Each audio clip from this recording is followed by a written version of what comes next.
Et si je te disais qu'un texte vieux de plusieurs millénaires contenait les secrets de l'univers, de la matière, de l'esprit et du temps lui-même? Et si je te disais que ce texte a traversé les âges, passant de main en main, de civilisation en civilisation, avant d'être systématiquement effacé des mémoires collectives par ceux-là même qui prétendaient détenir la vérité divine? Et si je te disais que derrière les murs dorés du Vatican, dans des archives auxquelles personne n'a accès, dorment des manuscrits qui pourraient réécrire tout ce que tu crois savoir sur l'histoire de l'humanité, sur la nature de la conscience et sur les véritables origines de notre civilisation. Les tablettes d'émeraude. Ce nom à lui seul évoque le mystère, la profondeur, l'insondable. Mais que savons-nous vraiment de ces textes légendaires? Pourquoi ont-ils été transmis dans le plus grand secret pendant des siècles? Et surtout, pourquoi l'Église catholique, cette institution qui a façonné l'Occident pendant 2000 ans, a-t-elle tout fait pour que ces enseignements ne parviennent jamais jusqu'à toi? On nous a enseigné que la sagesse occidentale trouve ses racines dans la Grèce antique, chez Platon, Aristote, Socrate. On nous a dit que la philosophie, la science et la spiritualité ont émergé de ces esprits brillants du bassin méditerranéen, puis ont été préservées et transmises par l'Église au fil des siècles sombres du Moyen-Âge. Mais une série de découvertes historiques, de manuscrits retrouvés et de témoignages anciens suggèrent une toute autre réalité.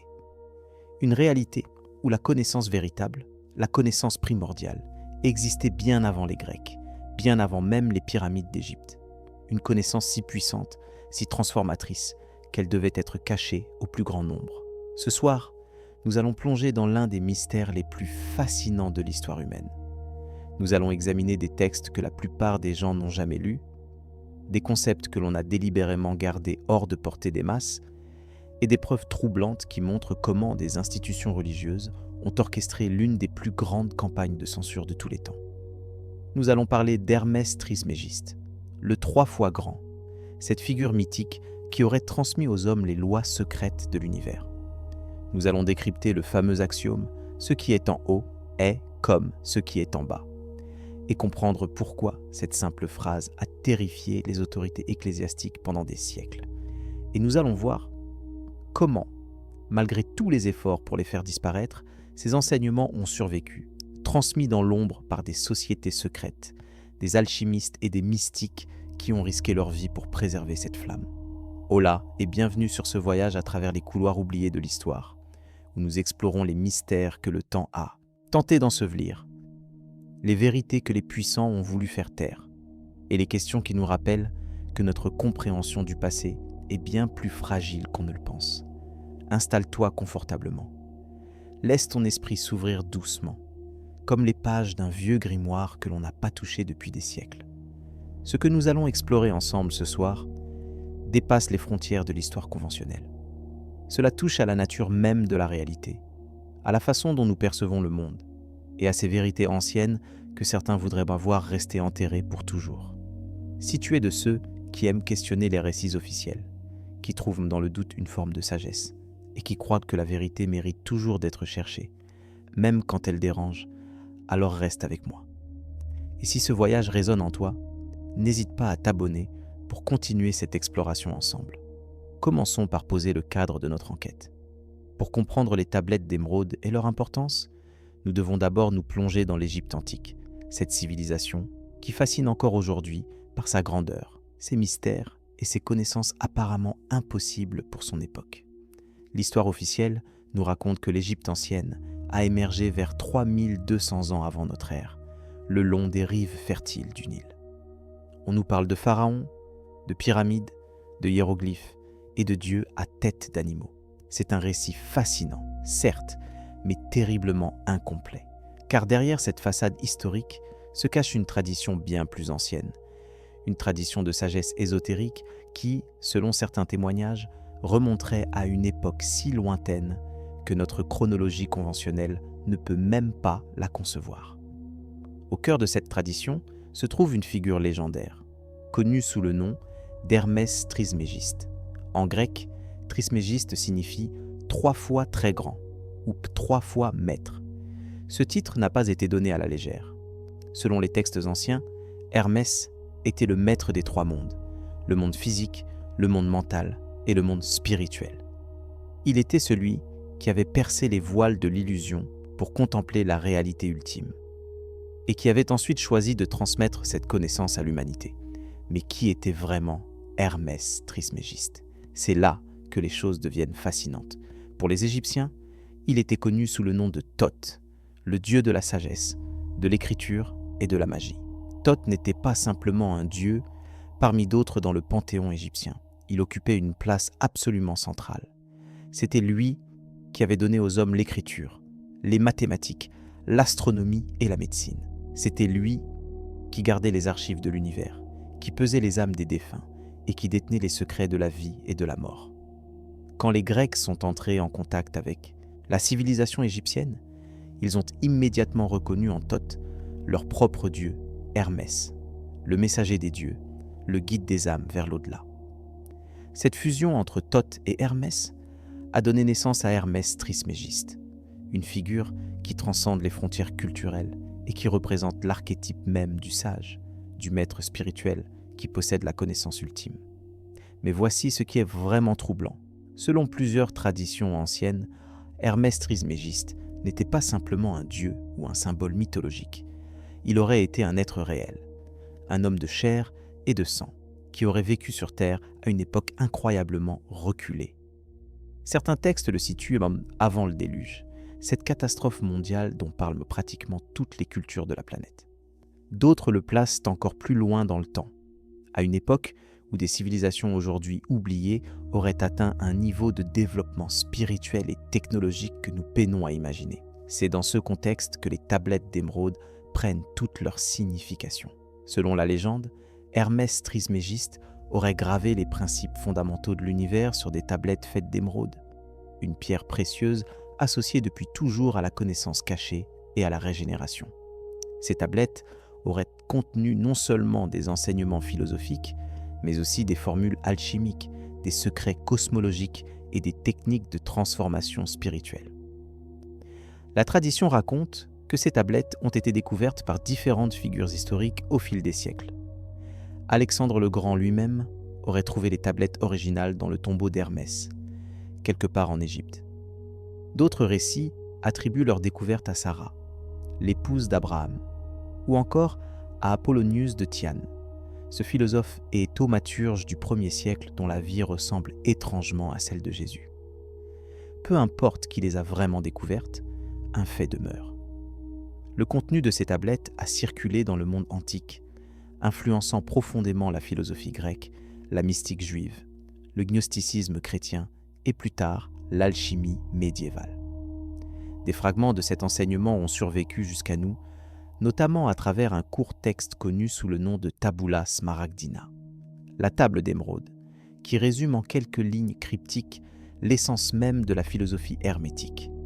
Mais si ces enseignements sont si importants, pourquoi n'en avons-nous presque jamais entendu parler? Pourquoi ces textes ne sont-ils pas étudiés dans les écoles, discutés dans les universités, célébrés comme des trésors de la sagesse humaine? La réponse à cette question nous mène directement au cœur de notre sujet ce soir, l'Église. Pour comprendre pourquoi l'institution ecclésiastique a perçu les enseignements hermétiques comme une menace mortelle, nous devons d'abord saisir ce que ces enseignements proposaient réellement. Et c'est là que les choses deviennent véritablement fascinantes. Au cœur de la philosophie hermétique se trouve une vision du monde radicalement différente de celle proposée par le christianisme orthodoxe.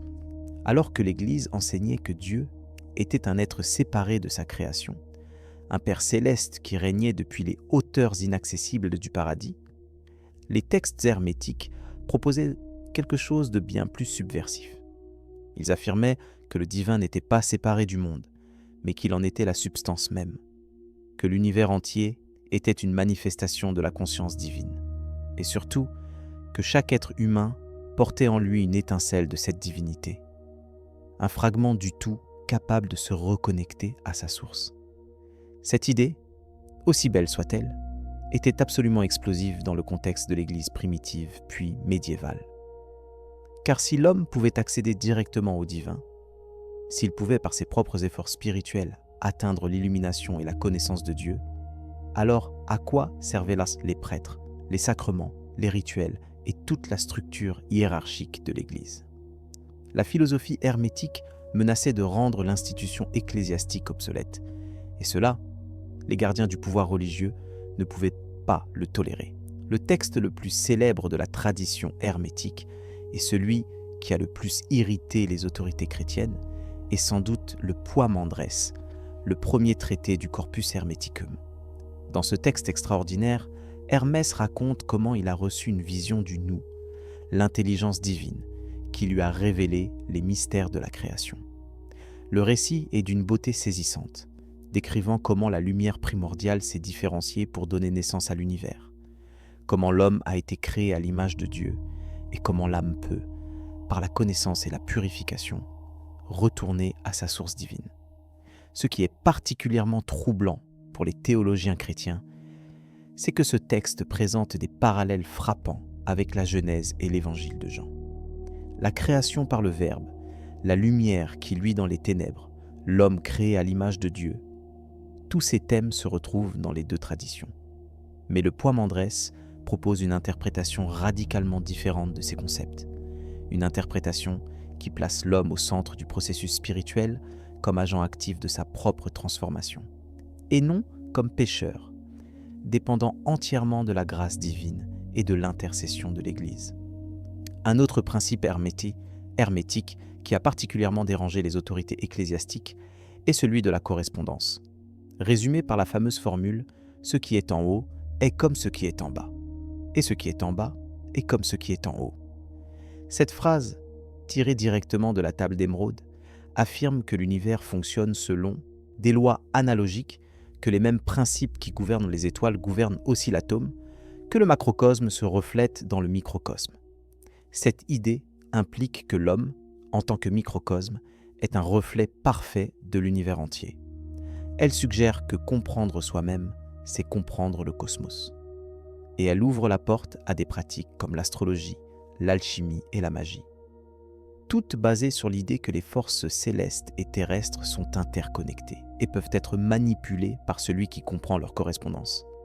Pour l'Église, cette vision du monde était doublement dangereuse. D'une part, elle remettait en question le monopole ecclésiastique sur le sacré, en suggérant que des chemins alternatifs vers la connaissance divine existèrent. D'autre part, elle flirtait dangereusement avec ce que l'Église considérait comme de la magie, de la sorcellerie, des pratiques diaboliques qui devaient en être éradiquées. C'est ainsi que, progressivement, les enseignements hermétiques ont commencé à être marginalisés, condamnés, puis activement persécutés. Mais cette répression n'a pas commencé immédiatement. Au contraire, pendant les premiers siècles de notre ère, le christianisme et l'hermétisme ont coexisté de manière relativement pacifique, et certains pères de l'Église ont même vu dans Hermès Trismégiste un prophète païen qui aurait préfiguré la venue du Christ. Lactance, un apologiste chrétien du IIIe siècle, citait favorablement les textes hermétiques et considérait Hermès comme un sage inspiré par Dieu. Augustin d'Hippone, l'un des penseurs les plus influents du christianisme, mentionnait Hermès dans sa Cité de Dieu, reconnaissant son ancienneté et sa sagesse, même s'il critiquait certains aspects de ses enseignements. Cette attitude ambivalente montre que, pendant un temps, l'Église n'était pas encore certaine de la façon dont elle devait traiter cet héritage ancien. Mais à mesure que l'Église consolidait son pouvoir, à mesure qu'elle devenait l'institution dominante de l'Occident médiéval, sa tolérance envers les traditions alternatives s'est évaporée. Les textes hermétiques, qui avaient circulé librement dans l'Antiquité tardive, ont commencé à disparaître. Les bibliothèques ont été purgées. Les manuscrits ont été brûlés ou enfermés dans des archives secrètes, et ceux qui continuaient à étudier et à pratiquer la philosophie hermétique ont dû le faire dans la clandestinité, au risque de leur vie. Cette suppression n'était pas accidentelle. Elle faisait partie d'une stratégie délibérée pour établir le christianisme orthodoxe comme seule voie vers le salut et pour éliminer toute forme de spiritualité concurrente. Les gnostiques, les manichéens, les cathares, tous ces mouvements qui proposaient des visions alternatives du christianisme ont été systématiquement persécutés et détruits. Et avec eux, une grande partie de l'héritage hermétique a failli disparaître pour toujours. Mais l'esprit ne peut pas être enchaîné. Et la vérité a cette étrange habitude de refaire surface, même après des siècles d'oubli. C'est exactement ce qui s'est passé avec les tablettes d'émeraude et la philosophie hermétique, dans les coins les plus reculés du monde médiéval, dans les scriptoriums des monastères, dans les laboratoires secrets des alchimistes, dans les cercles fermés des kabbalistes. Cet enseignement a survécu. Transmis de maître à disciple, codé dans des symboles obscurs, caché dans des allégories que seuls les initiés pouvaient décrypter, la sagesse d'Hermès a traversé les âges sombres pour réémerger, plus vivante que jamais, à la Renaissance. Et c'est là, dans cette époque de renouveau intellectuel et artistique, que notre histoire prend un tournant dramatique, car la redécouverte des textes hermétiques à Florence au XVe siècle va déclencher une révolution spirituelle et philosophique dont les ondes de choc se font encore sentir aujourd'hui.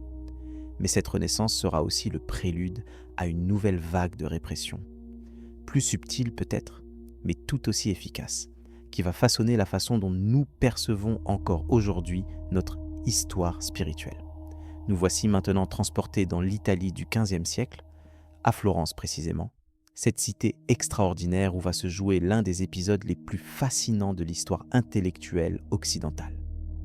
Imagine cette ville au cœur de la Toscane, avec ses palais de pierre dorée, ses églises majestueuses, ses rues étroites où circulent artistes, philosophes, marchands et mécènes. Florence est alors le centre du monde, le creuset où se forge une nouvelle vision de l'humanité. Et c'est là, entre les murs de la villa Careggi, propriété de la puissante famille Médicis, que les tablettes d'émeraude vont connaître une seconde naissance. L'année 1460 marque un tournant décisif. Un moine venu de Macédoine arrive à Florence avec un manuscrit grec sous le bras. Ce manuscrit, c'est le Corpus Hermeticum, un recueil de textes attribué à Hermès Trismégiste que l'Occident latin avait presque entièrement oublié. Le moine le remet à Cosme de Médicis, le patriarche de la famille, un homme d'une intelligence redoutable et d'une curiosité insatiable pour les savoirs anciens. Cosme comprend immédiatement l'importance de ce qu'il tient entre les mains. Il convoque aussitôt son protégé, un jeune philosophe du nom de Marsile Ficin, et lui donne un ordre qui va changer le cours de l'histoire intellectuelle européenne. Ficin était alors en train de traduire les dialogues de Platon, une tâche monumentale qui devait occuper des années de sa vie. Mais Cosme lui demande de tout arrêter. Le vieux Médicis sent que la mort approche, et il veut, avant de quitter ce monde, lire les paroles d'Hermès, Trismégiste. Pour Cosme, Hermès est plus ancien et plus important que Platon lui-même. Il est la source de toute sagesse, le premier théologien de l'humanité, celui qui a transmis aux hommes les secrets divins avant même Moïse et les prophètes d'Israël. Ficin s'exécute. En quelques mois seulement, il traduit l'intégralité du Corpus Hermeticum du grec au latin. Cosme de Médicis meurt peu après, mais il a eu le temps de lire ces textes sacrés, et son influence assure que la traduction de Ficin sera largement diffusée. L'impact est immédiat et profond. Les humanistes de la Renaissance découvrent avec émerveillement ces écrits qui semblent contenir une sagesse plus ancienne que tout ce qu'ils connaissaient. Ils y voient en quoi la preuve qu'une tradition spirituelle primordiale a existé, une philosophie pérenne transmise de génération en génération depuis l'aube des temps. Mais pourquoi cette redécouverte était-elle si importante ? Pour le comprendre, il faut saisir le contexte intellectuel de l'époque. La scolastique médiévale, cette philosophie qui avait dominé les universités pendant des siècles, commençait à s'essouffler. Les penseurs de la Renaissance cherchaient de nouvelles sources d'inspiration, de nouvelles façons de comprendre l'homme et l'univers. Et voilà que surgissait, comme par miracle, un corpus de textes présentés comme antérieurs à Platon, antérieurs à la Bible elle-même, contenant une sagesse originelle qui promettait de réconcilier philosophie et religion, science et mystique, raison et foi. Le Corpus Hermeticum offrait exactement ce dont les humanistes avaient besoin. Il proposait une vision de l'homme comme être divin, créé à l'image de Dieu et capable, par ses propres efforts, d'atteindre la connaissance suprême. Cette vision exaltante de la dignité humaine résonnait parfaitement avec les aspirations de la Renaissance. Cette époque qui célébrait les capacités créatrices de l'homme et qui osait remettre l'être humain au centre de l'univers. Ficin lui-même était profondément transformé par sa rencontre avec les textes hermétiques. Il développa une philosophie qui tentait de synthétiser le platonisme, le christianisme et l'hermétisme en un système cohérent. Pour Ficine, il n'y avait pas de contradiction entre ces différentes traditions, car toutes provenaient d'une même source divine. Hermès, Platon, Moïse et le Christ étaient, selon lui, des maillons d'une même chaîne de transmission de la sagesse divine, adaptée aux différentes époques et aux différents peuples. Cette idée d'une prisca theologia, une théologie antique et universelle, allait exercer une influence considérable sur la pensée de la Renaissance et au-delà. Elle ouvrait la possibilité d'un dialogue entre les religions, d'une recherche de ce qui unit plutôt que de ce qui divise. Mais elle était aussi profondément subversive pour l'Église, car elle relativisait la prétention du christianisme à être la seule voie vers le salut. Pic de la Mirandole, le disciple le plus brillant de Ficin, poussa ses idées encore plus loin. Son célèbre discours sur la dignité de l'homme, souvent considéré comme le manifeste de la Renaissance, était profondément imprégné de concepts hermétiques. Pic y présentait l'homme comme un caméléon spirituel, libre de se transformer, de descendre au niveau des bêtes ou de s'élever jusqu'aux anges, voire jusqu'à Dieu lui-même. Cette vision d'une humanité libre et créatrice, maîtresse de son propre destin, contrastait radicalement avec la doctrine chrétienne du péché originel et de la dépendance absolue envers la grâce divine. Mais la Renaissance hermétique ne se limitait pas à la philosophie abstraite. Elle eut des conséquences pratiques dans de nombreux domaines. L'alchimie, cet art mystérieux de transformation de la matière et de l'esprit, connut un essor sans précédent. Les alchimistes de la Renaissance voyaient dans les tablettes d'émeraude le fondement de leur science sacrée. La fameuse formule « ce qui est en haut est comme ce qui est en bas » justifiait leur conviction que les transformations opérées sur les métaux dans leurs alambics reflétaient des transformations spirituelles, que la transmutation du plomb en or était le symbole de la transmutation de l'âme humaine vers un état de perfection. L'astrologie également trouva dans la philosophie hermétique une justification théorique. Si l'univers était un tout interconnecté, si le macrocosme se reflétait dans le microcosme, alors il était logique que les mouvements des planètes influencent les affaires terrestres et le destin des individus. Les mages de la Renaissance, comme Cornelius Agrippa ou Giordano Bruno, développèrent des systèmes complexes de magie naturelle basés sur ces correspondances cosmiques, cherchant à canaliser les influences célestes pour transformer la réalité. C'est là que l'Église commença vraiment à s'inquiéter, car ces pratiques, même si elles se réclamaient d'une sagesse antique et d'intentions spirituelles élevées, ressemblaient dangereusement à ce que l'orthodoxie chrétienne qualifiait de sorcellerie et de commerce avec les démons. La frontière entre la magie naturelle des hermétistes et la magie noire était floue, et les autorités ecclésiastiques n'étaient pas disposées à faire des distinctions subtiles.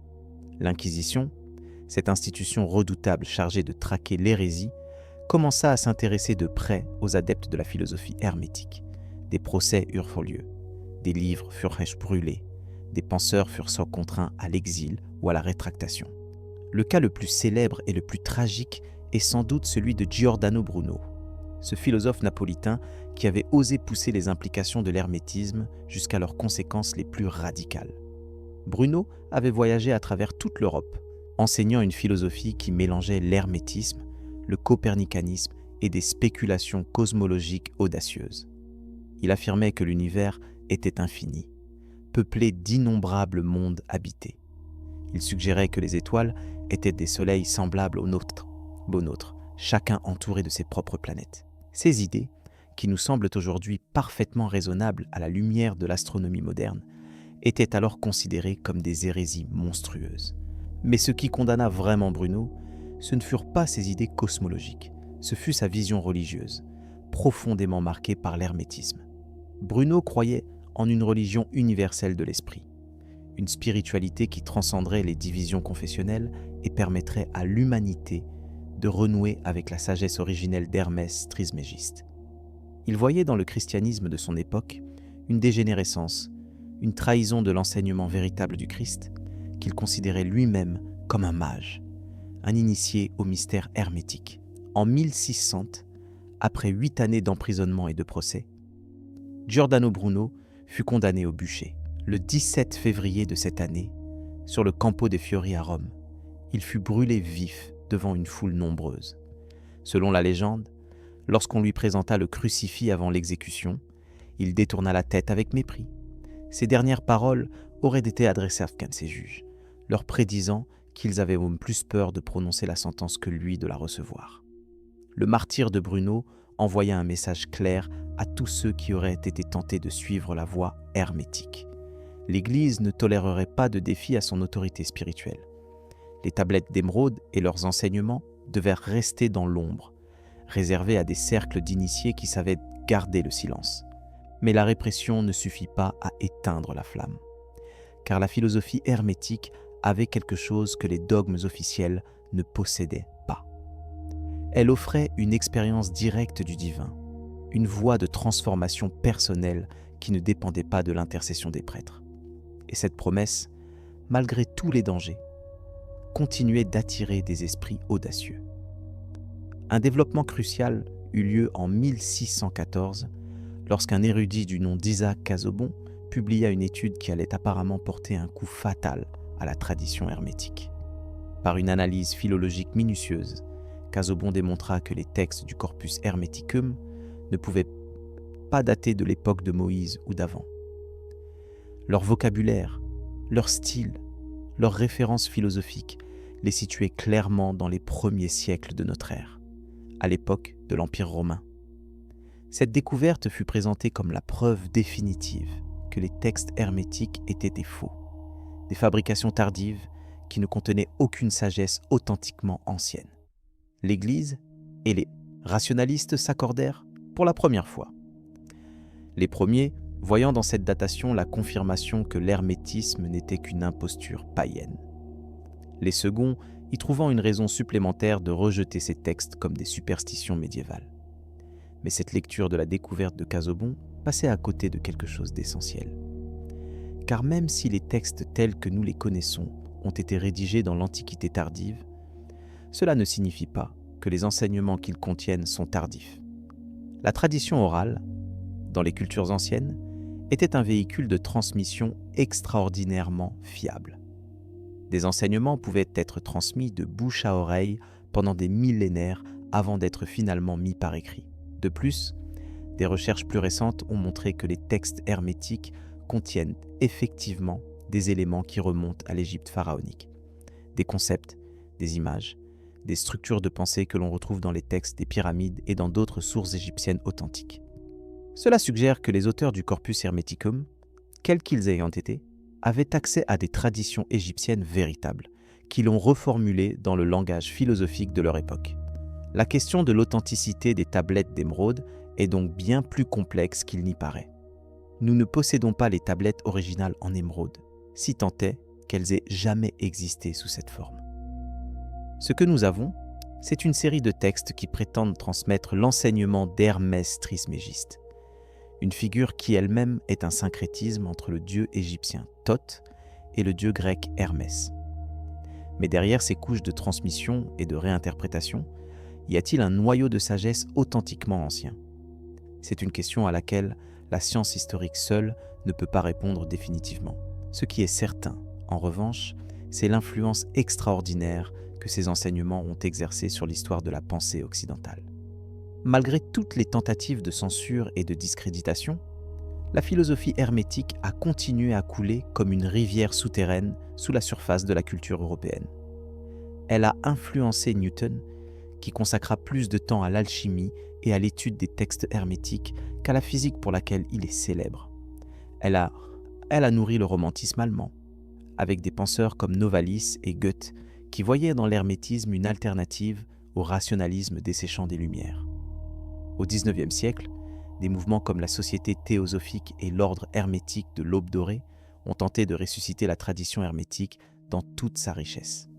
Des figures comme Helena Blavatsky, Eliphas Lévi et plus tard Aleister Crowley se sont réclamés de l'héritage d'Hermès Trismégiste, développant des systèmes ésotériques complexes qui mêlaient hermétisme, kabbale, tantrisme et magie cérémonielle.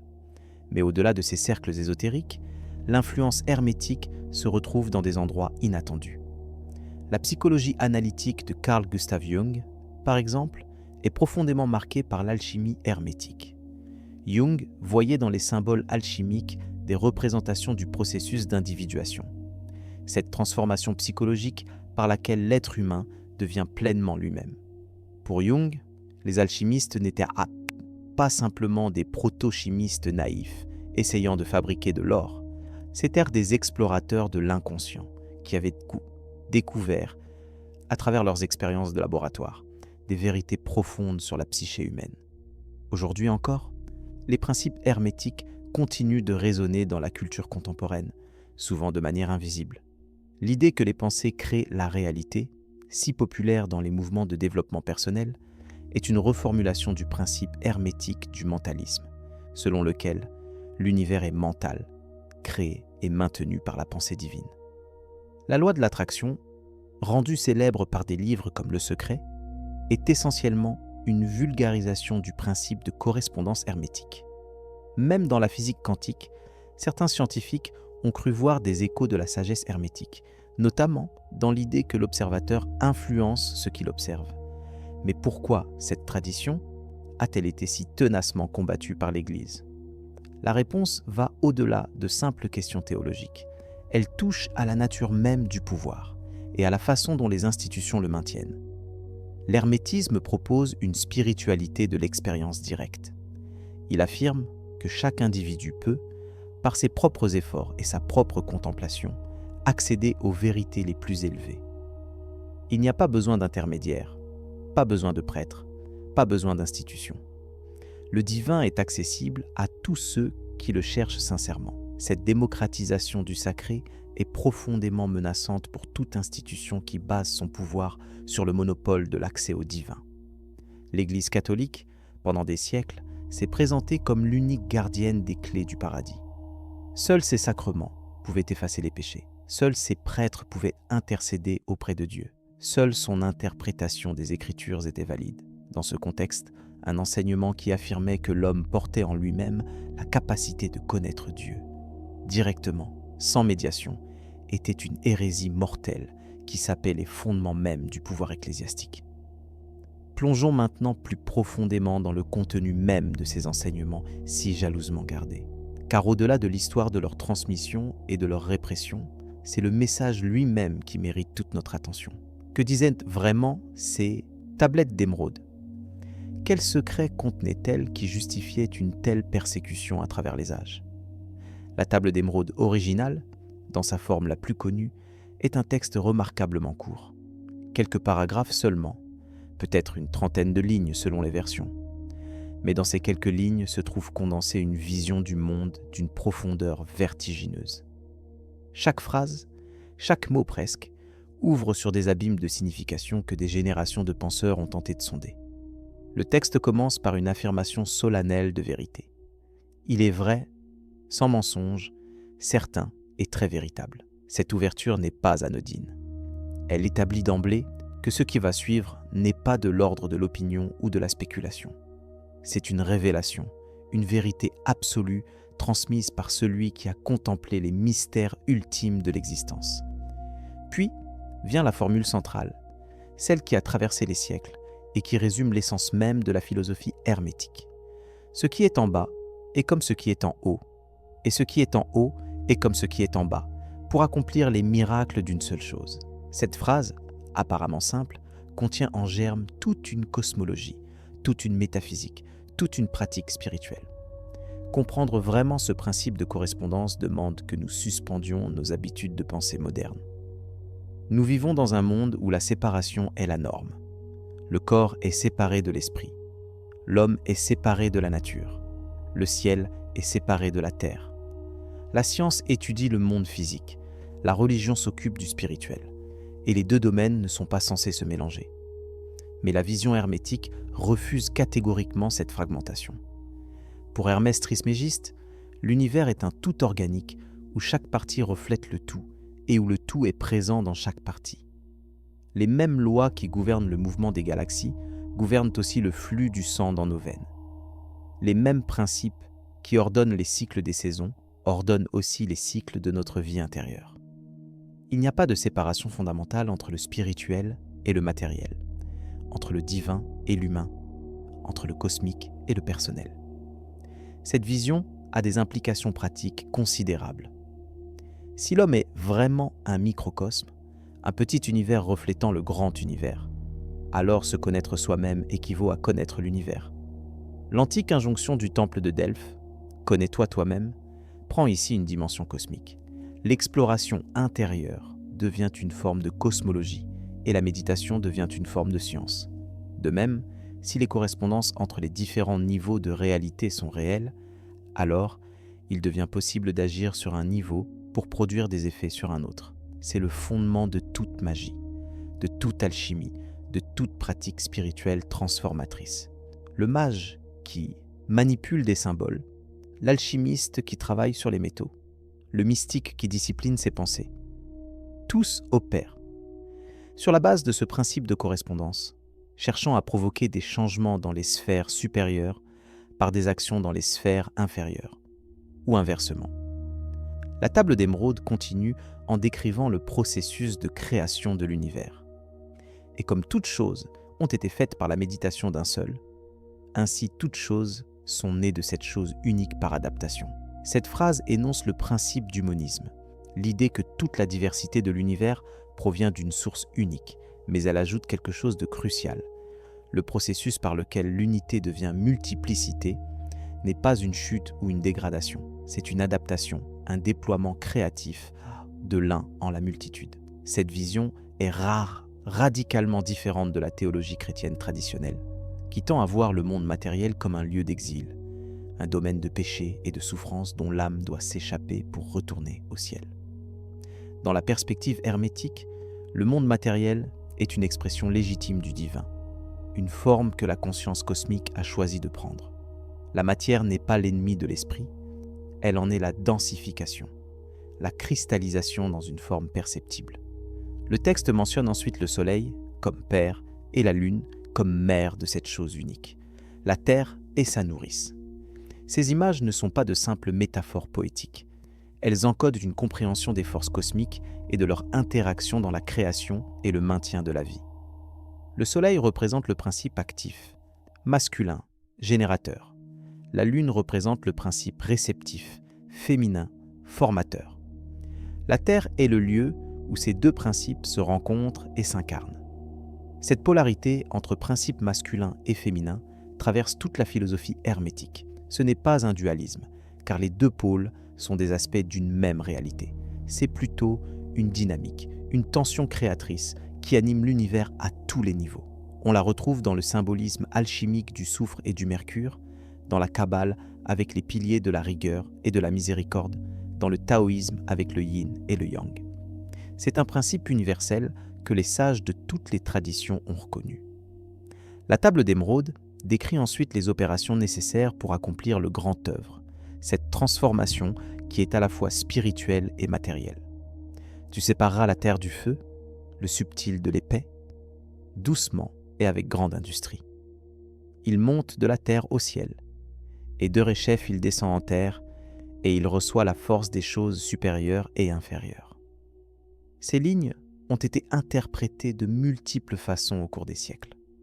Pour les alchimistes pratiques, elles décrivaient les opérations de laboratoire, la distillation, la sublimation, la coagulation des substances. Pour les alchimistes spirituels, elles symbolisaient les étapes de la transformation intérieure, la purification de l'âme, l'élévation vers le divin, puis le retour dans le monde avec une conscience transformée. Ce qui est particulièrement frappant, c'est ce mouvement d'ascension puis de descente. La spiritualité n'est pas une fuite hors du monde, mais un voyage qui monte vers les hauteurs pour ensuite redescendre, enrichi de ce qui a été contemplé là-haut. Le sage hermétique n'est pas un ermite qui abandonne le monde, c'est quelqu'un qui s'élève pour mieux servir, qui reçoit la lumière pour mieux l'irradier autour de lui. Cette conception dynamique de la spiritualité était très éloignée du modèle monastique promu par l'Église médiévale, où la sainteté était souvent associée au retrait du monde, à la mortification de la chair, au rejet de tout ce qui était terrestre. L'hermétisme proposait une voie d'intégration plutôt que de séparation, une sanctification du monde plutôt que sa condamnation. La table d'émeraude se conclut par une affirmation de son auteur. C'est pourquoi j'ai été appelé Hermès Trismégiste, ayant les 3 parties de la philosophie du monde entier. Ce que j'ai dit de l'opération du soleil est accompli et consommé. Ces derniers mots soulignent le caractère accompli, complet de l'enseignement. Rien n'y manque. Tout ce qu'il faut savoir est là, pour qui sait lire. Mais bien sûr, savoir lire un texte ésotérique n'est pas la même chose que lire un journal ou un roman. Les textes hermétiques sont conçus pour révéler leurs secrets progressivement, à mesure que le lecteur approfondit sa compréhension et sa pratique. Chaque relecture révèle de nouvelles couches de signification. Ce qui semblait obscur devient clair, ce qui semblait simple se révèle infiniment profond. Au-delà de la table d'émeraude elle-même, le corpus plus large des textes hermétiques développe une série de principes qui forment ensemble une vision cohérente et puissante de la réalité. Ces principes ont été systématisés au début du XXe siècle dans un petit livre intitulé « Le Kybalion », qui prétend transmettre l'essence de la philosophie hermétique en 7 lois fondamentales. Le premier principe est celui du mentalisme. Tout est esprit. L'univers est senteur et mental. Cette affirmation place la conscience au fondement de toute réalité. Ce n'est pas la matière qui engendre la conscience, comme le prétend le matérialisme moderne. C'est la conscience qui engendre la matière. L'univers est le rêve d'une intelligence cosmique, et nous, en tant que fragments de cette intelligence, participons à ce rêve tout en ayant le pouvoir de le modifier par nos propres pensées. Ce principe a des implications vertigineuses. Si la réalité est fondamentalement mentale, alors les limites que nous percevons sont en grande partie les limites de notre propre esprit. Changer notre façon de penser, c'est littéralement changer notre monde. Ce n'est pas de la pensée magique naïve, c'est une compréhension profonde de la nature de l'expérience. Tout ce que nous connaissons, nous le connaissons à travers notre conscience. Transformer cette conscience, c'est transformer notre relation à tout ce qui existe. Le deuxième principe est celui de correspondance, que nous avons déjà longuement exploré. Ce qui est en haut est comme ce qui est en bas. Cette loi établit l'analogie universelle, le fait que les mêmes motifs se répètent à tous les niveaux de la création. L'atome ressemble au système solaire. La cellule ressemble à une société. L'être humain ressemble à l'univers. Ces correspondances ne sont pas de simples métaphores. Elles reflètent une structure profonde de la réalité. Le troisième principe est celui de vibration. Rien ne repose. Tout remue, tout vibre. Cette idée, formulée il y a des millénaires, anticipe de façon remarquable les découvertes de la physique moderne. Nous savons aujourd'hui que même la matière apparemment solide est constituée de particules en mouvement constant, d'énergie vibrante condensée en forme temporairement stable. La différence entre la matière et l'énergie, entre le visible et l'invisible, n'est qu'une différence de fréquence vibratoire. Pour les hermétistes, cette connaissance avait une application pratique. Si tout est vibration, alors en modifiant sa propre vibration, en élevant sa fréquence par la pensée, l'émotion et la volonté, on peut transformer sa réalité. Les états inférieurs de conscience, la peur, la colère, la dépression, sont des vibrations basses qui attirent des expériences correspondantes. Les états supérieurs, l'amour, la joie, la paix, sont des vibrations hautes qui attirent d'autres réalités. Ce n'est pas une question de morale, mais de physique spirituelle. Le quatrième principe est celui de polarité. Tout est double, tout a 2 pôles, tout a son opposé. Les opposés sont identiques en nature, mais différents en degrés. Les extrêmes se touchent. Ce principe affirme que les contraires apparents ne sont que des degrés différents d'une même chose. Le chaud et le froid sont des degrés de température. La lumière et l'obscurité sont des degrés d'illumination. L'amour et la haine sont des degrés d'émotion. Cette compréhension permet de transmuter les états négatifs en états positifs. Puisqu'il n'y a pas de frontière absolue entre les pôles, on peut glisser le long du spectre par un effort de volonté et de conscience. La haine peut se transformer en amour, non pas en la supprimant, mais en changeant sa polarité. La peur peut se transformer en courage par le même processus. C'est l'art de la transmutation mentale qui est au cœur de la pratique hermétique. Le cinquième principe est celui du rythme. Tout coule, tout a ses marées, tout monte et descend. Le balancement du pendule se manifeste en toutes choses. La mesure de son balancement à droite est la mesure de son balancement à gauche. Ce principe reconnaît la nature cyclique de toute existence. Après la nuit vient le jour. Après l'hiver vient le printemps. Après la dépression vient l'élation. Après la croissance vient le déclin. Comprendre ce rythme permet de ne pas être emporté par lui. Le sage hermétique apprend à se tenir au centre, à observer les oscillations sans s'y identifier. Quand le pendule va vers l'extrême négatif, il sait que le mouvement vers le positif suivra inévitablement. Cette connaissance apporte la sérénité car elle relativise à la fois les succès et les échecs, les joies et les peines. Le sixième principe est celui de cause et effet. Toute cause a son effet, tout effet a sa cause. Tout arrive conformément à la loi. Le hasard n'est qu'un nom donné à une loi inconnue. Ce principe affirme un déterminisme universel, mais pas au sens fataliste.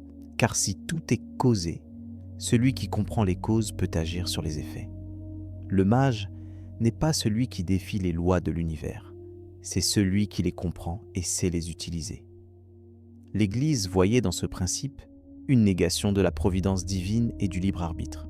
Si tout est déterminé par des lois naturelles, où était la place de Dieu? Où est la possibilité du miracle? Où est la responsabilité morale? Ces questions ont alimenté des siècles de controverses théologiques. Les hermétistes répondaient que les lois de l'univers sont précisément l'expression de la volonté divine, et que le libre arbitre s'exerce non pas contre ces lois, mais à travers leur compréhension. Le septième principe est celui du genre. Le genre est en toute chose. Tout a ses principes masculins et féminins. Le genre se manifeste sur tous les plans. Ce principe étend la notion de polarité sexuelle au-delà du biologique. Le masculin et le féminin sont des principes cosmiques qui opèrent à tous les niveaux de la réalité. Le masculin est le principe d'activité, de projection, d'initiative. Le féminin est le principe de réceptivité, de gestation, de formation. Dans l'être humain, ces deux principes coexistent quel que soit le sexe biologique. L'équilibre entre les aspects masculins et féminins de notre psyché est essentiel à la santé mentale et spirituelle. Les traditions initiatiques parlent souvent du mariage sacré, l'union intérieure des polarités qui conduit à la complétude. L'alchimie symbolise cette union par l'androgyne, l'être parfait qui a réconcilié en lui-même tous les opposés. Ces 7 principes forment ensemble un système remarquablement cohérent et pratique. Ils ne sont pas de simples abstractions philosophiques, mais des clés pour comprendre et transformer l'expérience humaine. Celui qui les maîtrise, disent les textes, possède la lampe magique de la compréhension, capable d'éclairer les mystères les plus obscurs. Mais pourquoi ces enseignements devaient-ils être gardés secrets? Pourquoi n'ont-ils pas été proclamés ouvertement, enseignés dans les écoles, diffusés à tous? La réponse traditionnelle est que ces connaissances sont dangereuses entre des mains non préparées.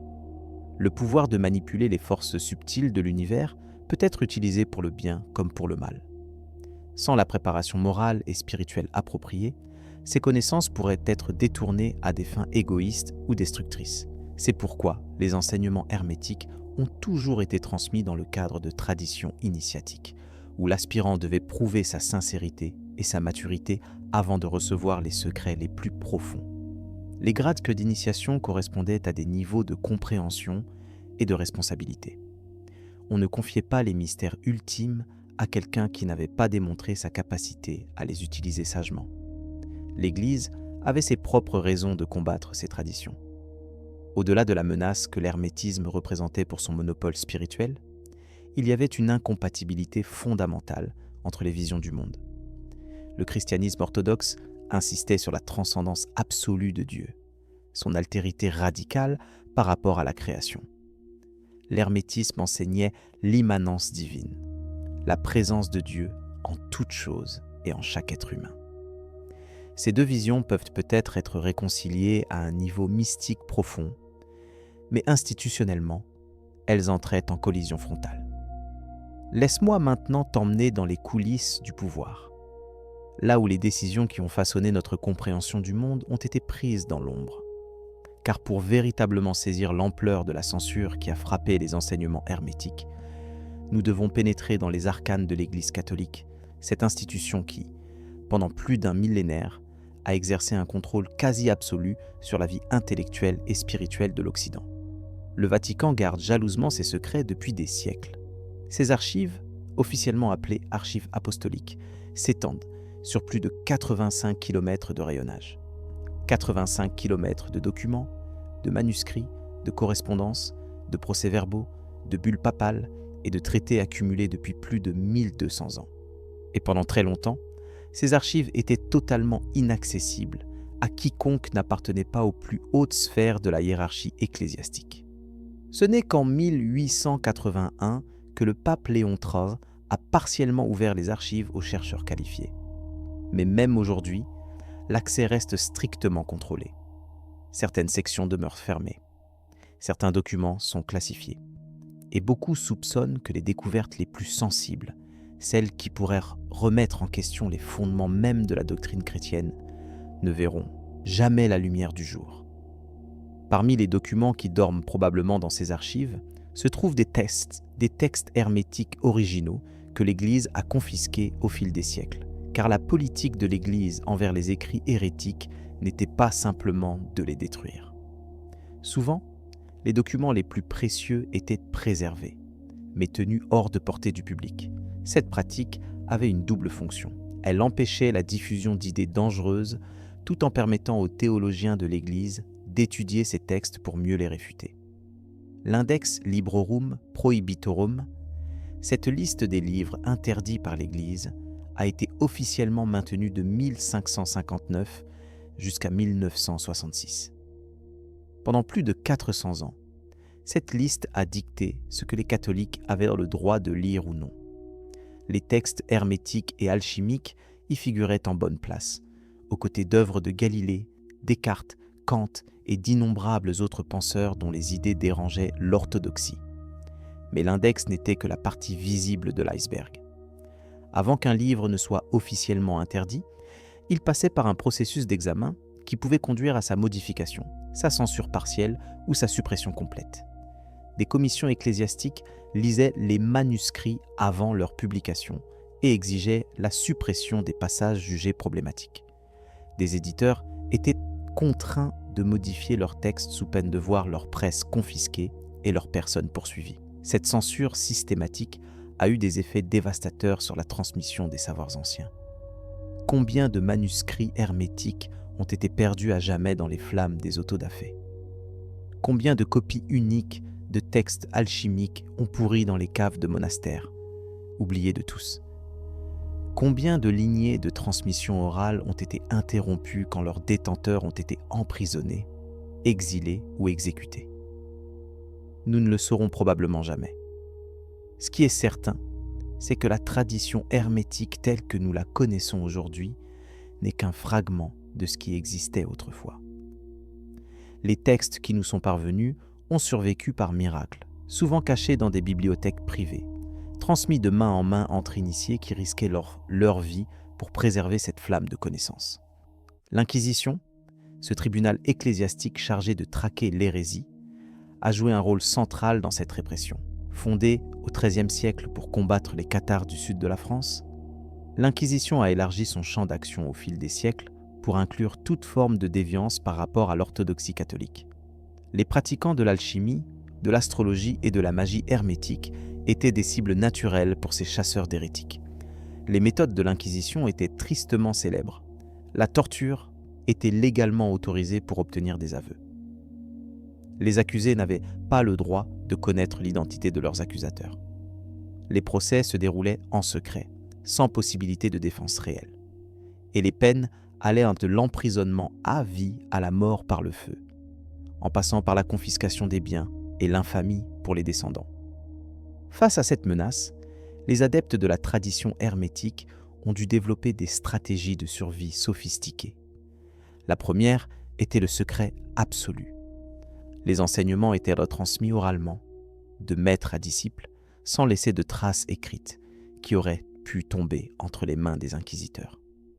Les initiés se reconnaissaient par des signes subtils, des mots de passe, des poignées de main particulières, toute une grammaire du secret qui leur permettait de s'identifier sans se trahir. La deuxième stratégie était le cryptage. Quand les enseignements devaient être mis par écrit, ils les terrent dans un langage symbolique incompréhensible pour les non-initiés. Les textes alchimiques sont célèbres pour leur obscurité. Ils parlent de lions verts, de dragons rouges, de noces chimiques, de rois et de reines dans des bains de vapeur. Pour le lecteur ordinaire, cela ressemble à du charabia. Pour l'initié, chaque symbole a une signification précise qui ouvre sur des pratiques et des compréhensions profondes. La troisième stratégie était l'infiltration. Des hermétistes ont parfois réussi à occuper des positions au sein même de l'Église, utilisant leur influence pour protéger leurs frères et sœurs en esprit et pour préserver des documents précieux. Certains papes eux-mêmes ont été soupçonnés de sympathie hermétique. Sixte IV et Jules II. Ces papes de la Renaissance qui ont transformé Rome en capitale artistique de l'Europe ont patronné des œuvres d'art imprégnées de symbolisme hermétique et néo-platonicien. La quatrième stratégie était la dissimulation dans l'art. Les artistes de la Renaissance, dont beaucoup étaient initiés au mystère hermétique, ont encodé ces enseignements dans leurs peintures, leurs sculptures, leurs architectures. La chapelle Sixtine de Michel-Ange, les tableaux de Botticelli, les constructions de Bramante, tous recèlent des niveaux de signification cachés que seul l'œil averti peut percevoir. L'art devenait ainsi un véhicule de transmission qui échappait à la censure, car les inquisiteurs, même les plus zélés, ne pouvaient décemment pas brûler les chefs-d'œuvre qui ornaient les palais des papes et des cardinaux. Cette résistance souterraine a permis à la tradition hermétique de survivre, mais elle l'a aussi transformée. Obligée de se cacher, elle s'est fragmentée en multiples courants qui ont parfois perdu le contact les uns avec les autres. Les enseignements se sont parfois corrompus au fil des transmissions, des éléments étant ajoutés ou retirés selon les circonstances et les compréhensions des transmetteurs. C'est ainsi que sont nées les sociétés secrètes qui, pendant des siècles, ont été les gardiennes de l'héritage hermétique. Les Rose-Croix, dont la première manifestation publique date de 1614 avec la publication de la Fama Fraternitatis, se présentaient comme une fraternité invisible de sages qui travaillaient à la régénération spirituelle de l'humanité. Leur symbolisme était profondément hermétique, mêlant la rose mystique, symbole de l'âme épanouie, à la croix du sacrifice et de la transformation. La franc-maçonnerie, qui émerge sous sa forme moderne au début du XVIIIe siècle, a également absorbé de nombreux éléments de la tradition hermétique.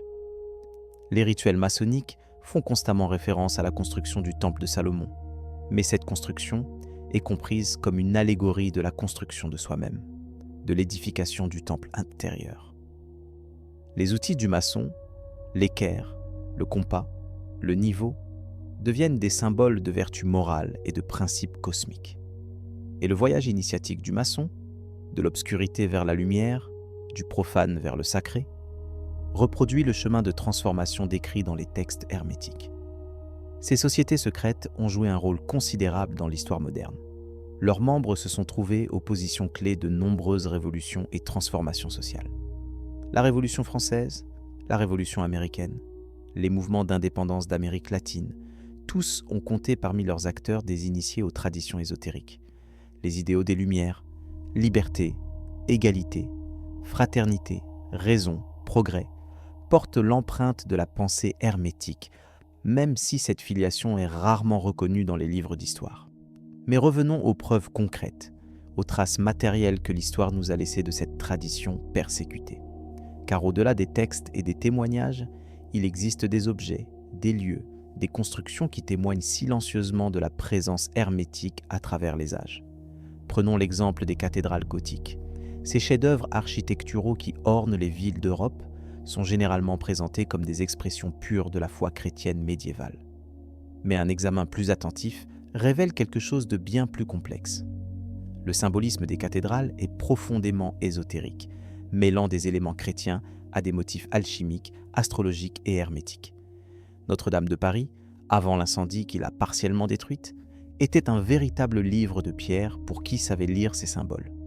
Les sculptures de sa façade représentaient les étapes du grand œuvre alchimique. les rosaces capturaient la lumière du soleil de manière à créer des effets précis aux équinoxes et aux solstices. L'orientation du bâtiment, ses proportions, ses dimensions, tout répondait à une géométrie sacrée héritée des constructeurs antiques. L'historien Fulcanelli, figure mystérieuse du XXe siècle dont la véritable identité reste inconnue, a consacré un ouvrage entier au symbolisme hermétique des cathédrales, le mystère des cathédrales. Selon lui, ces édifices étaient des traités d'alchimie en 3 dimensions, construits par des maîtres bâtisseurs initiés aux mystères hermétiques. La cathédrale était à la fois un lieu de culte chrétien et un temple de la sagesse antique, une réconciliation secrète de 2 traditions apparemment antagonistes. Cette présence de l'hermétisme au cœur même de la chrétienté médiévale montre la complexité de la situation. La frontière entre orthodoxie et hérésie n'était pas aussi nette que les tribunaux de l'Inquisition vous laisseraient le faire croire. Des prélats, des abbés, des théologiens cultivaient en privé des intérêts que leur fonction officielle les obligeait à condamner en public. La tradition hermétique n'était pas simplement une alternative au christianisme, elle était aussi une composante cachée, une dimension ésotérique que l'exotérisme officiel cherchait à réprimer. Cette tension entre ésotérisme et exotérisme traverse toute l'histoire des religions. Chaque grande tradition spirituelle a ses enseignements publics, destinés aux masses, et ses enseignements secrets, réservés aux initiés. Le christianisme ne fait pas exception. Les évangiles eux-mêmes font référence à des enseignements que Jésus réservait à ses disciples les plus proches, des mystères qu'il ne confiait pas aux foules.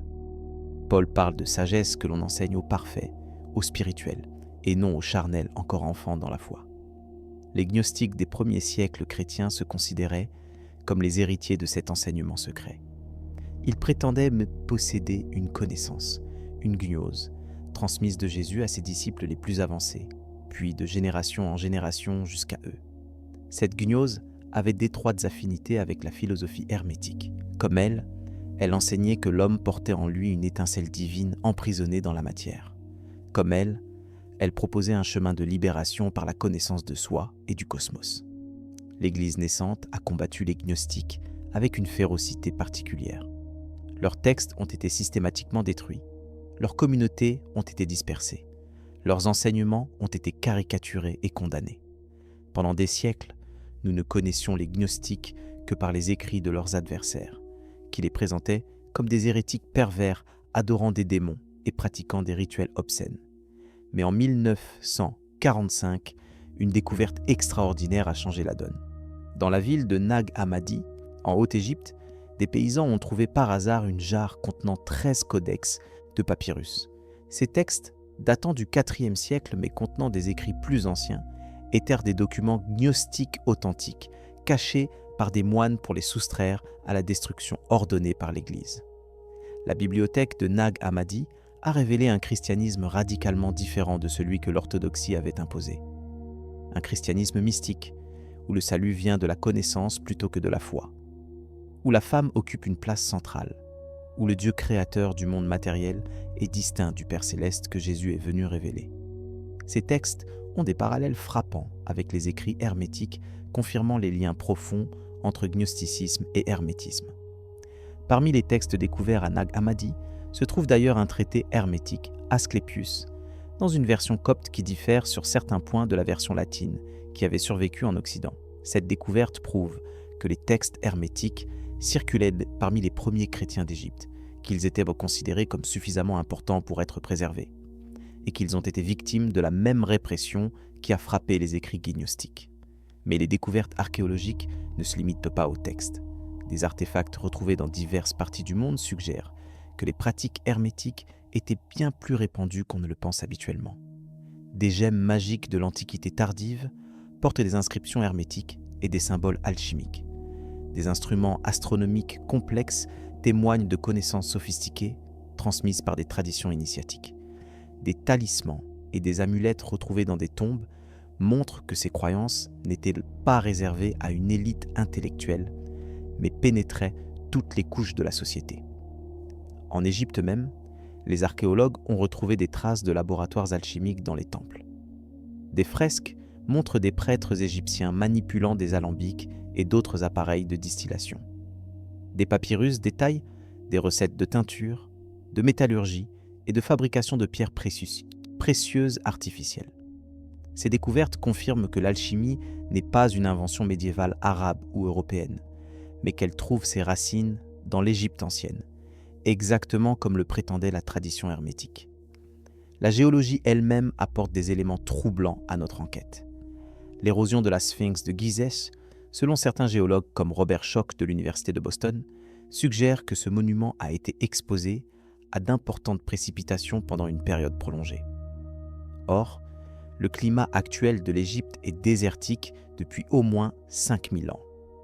Si l'analyse de Schoch est correcte, cela signifierait que le sphinx est bien plus ancien que la datation conventionnelle ne le suggère, peut-être de plusieurs millénaires.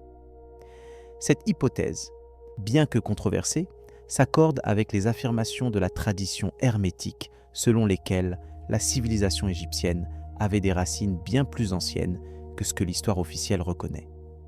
Les prêtres égyptiens eux-mêmes prétendaient que leur civilisation avait des dizaines de milliers d'années d'histoire.